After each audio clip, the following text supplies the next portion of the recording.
the novelist. Creepypasta by RedNovaTyrant. 12 seems to be the age when kids start putting the heat on their parents about the truth behind Santa. I was certainly no exception to this rule. How were Santa elves able to make that video game I wanted in their workshop? I thought Nintendo owned Mario, or how about the ever visiting every house in one night question? Did the Jolly Man own some kind of time-extending device? Or perhaps the most obvious question of all, how could he have lived for this long? A lot of people said he trains apprentices who take his place every few decades. Others claim he's just immortal. As for everything else, magic seems to be the universal lie everyone had agreed on. Whatever the case, I just went with the conclusion that it was my parents' doing. Of course, they deny it and claim ignorance if I confronted them, but it wasn't enough to dissuade my beliefs.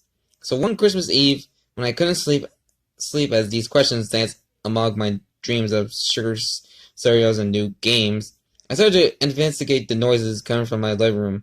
Essentially, I would catch my dad or mom in the act of stowing presents under the tree. At least then, they let me in on the truth. But as I entered the living room, I saw the man before me that I did not recognize.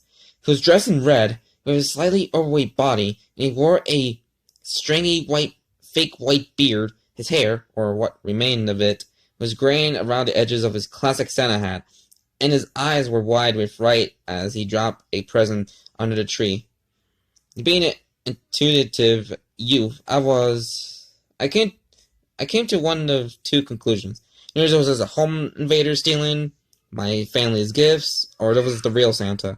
I opened my mouth to scream, but the man rushed towards me and covered my mouth. "Shh, shh," he said, putting a finger to his mouth, trying a smile. Tears began to roll down my cheeks. I was petrified of this man. Then, slowly, he took back his hand and extended it towards me. "It is all right there, little one.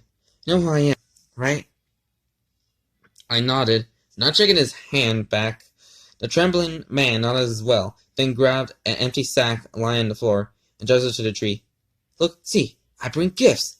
Now run along to bed, or I might have to put you on the naughty list." He started drifting towards the deeper, hearty voice stereotypically associated with Kris Kringle. But I wasn't fooled.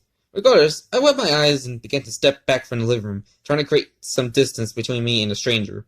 The man simply watched, wiped his brow, and proceeded to approach the fireplace. I stopped and observed, confused as to how he was going to leave my house. But a blast of green flames erupted from the chimney, and the man fell back to the floor. I couldn't see his face, but I ascertained it was twisted in fear like my own. A massive, bony hand spun from the fire, and the arm that followed and draped in raggedy fur. Then another arm, and then the skull of some wild creature with two large horns followed, nearly as large as the fireplace itself. The bones popped and snapped as it slammed its hands onto the floor. The entire monster was engulfed in the flame, yet it did not seem to burn anything in the house. "Eddie," the monster declared, speaking to what I guessed to be the man on the floor. "No, no," Eddie shouted back. "I did my part, see? 10,000 houses, just like you said, right? 10,000? I did my part. And yet, you allowed a human child to see you. You know the rules. Look, I've learned my lesson. I'm sorry. I made a mistake. Just let me go. Please. I deliver all the..." "Let you go? Do you let the woman go, Eddie? I don't seem to recall you letting her go. This is your second chance, and you wasted it." "What are you going to do?" Eddie whispered. I could figure out his quaking finger being overshadowed by a creature in the fireplace. The next sound to be heard was a crunch, with a soft beginning and snapping finish. I jumped as the sound repeated a few times, finally letting a shaky breath. I prayed in my head that it wasn't what I thought, but when the creature reared its head towards me, I saw the red and white pans hanging from its mouth as it chewed on Eddie's corpse. Then it watched slurp up his legs like strains of spaghetti. I covered my eyes and tried to tell myself it wasn't real. It wasn't real. It wasn't real. And after a quiet minute, I peeked between my fingers to see the monster staring back at me from the fireplace. The pace of my breathing grew quicker and sharper, my eye unable to escape from the grasp of those empty eye sockets. Now, run back to bed, little one, or else I might put you on the naughty list. My legs finally found the strength to leave. In sprinted from my parents' room, down into the sheets with them. There wasn't a trace of the events of the night before when my family went down to the tree the next morning. There was even a little note next to an empty glass and a half-eaten cookie on the table. Have a Merry Christmas, S.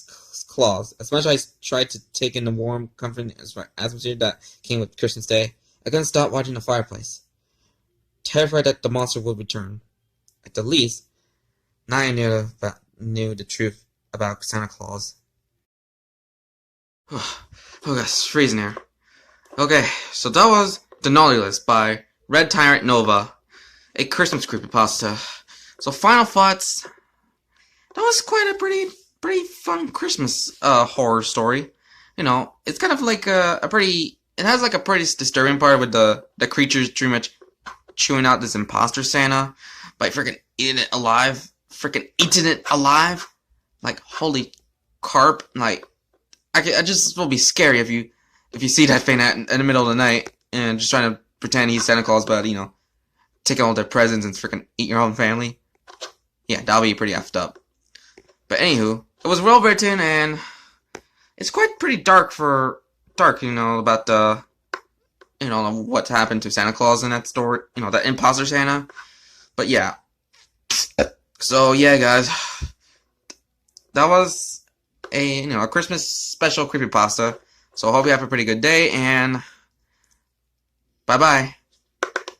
Damn, it's gonna be freezing here right now.